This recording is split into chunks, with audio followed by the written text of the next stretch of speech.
Morning সবাইকে। সবাই তোমরা কেমন আছো? আশা করি ভালো আছো, আর আমিও ভালো আছি। সকাল সকাল ঘুম থেকে উঠেছি, অনেক কাজ করেছি, করে এবার সকাল সকাল রান্না করতে বসে পড়লাম সবার জন্য। যেহেতু আমাদের সকালবেলা সবাই খেয়ে দিয়ে বেরিয়ে যায় সবার কাজে, যে যেখানে যায় কাজকর্মে বেরিয়ে যায়, আর রান্না করছি। আর তোমাদেরকে একটাই কথা বলছি, দাঁড়াও, আমি কি কি রান্না করছি তোমাদেরকে দেখাবো, দেখো ভিডিওটা।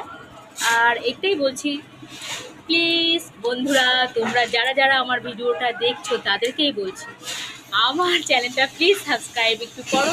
50 জন ইউটিউব সাবস্ক্রাইব যদি আমার হয়ে যায়, তাহলে আমি কিন্তু প্রত্যেক দিন লাইভে আসবো আর তোমাদের সঙ্গে গল্প করতে। 50টা সাবস্ক্রাইবার না হলে কিন্তু আমি গল্প করতে পারছি না তোমাদের সঙ্গে, আর লাইভ করতেও পারছি না। প্লিজ বন্ধুরা, তোমরা শুধু আমার পাশে একটু থেকো।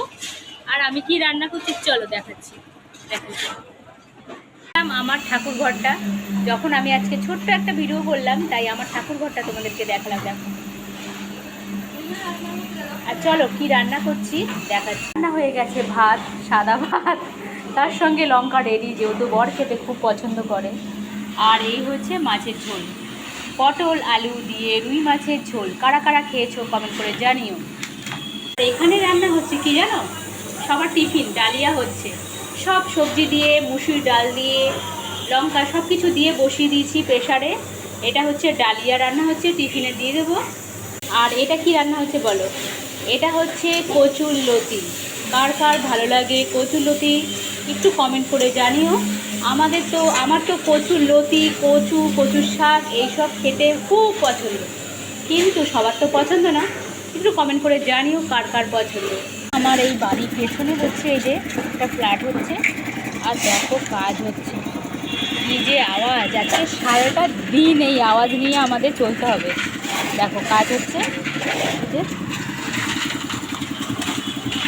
সবাই কাজ করছে, আর এই আওয়াজ নিয়ে আজকে সারাদিন থাকতে হবে। বন্ধুরা, যেটা বললাম, যে যে আমার ভিডিওটা দেখছো প্লিজ দেখবে, যার পাশে যাবে একটু চ্যানেলটা একটু সাবস্ক্রাইব করো। 50 জন সাবস্ক্রাইব হলে আমি লাইভ করতে পারবো, নাহলে করতে পারছি না। আর তোমরা একটু পাশে থেকো। টাটা, ভালো থেকো। আবার নেক্সট ভিডিওতে দেখা হবে। ভিডিওগুলো দেখো আর কমেন্ট করে জানিও আমার ভিডিওগুলো কেমন হচ্ছে। ঠিক আছে, টাটা। আর এই ফুলদানিটা রেখেছি, কেমন লাগছে একটু কমেন্ট করে জানিও।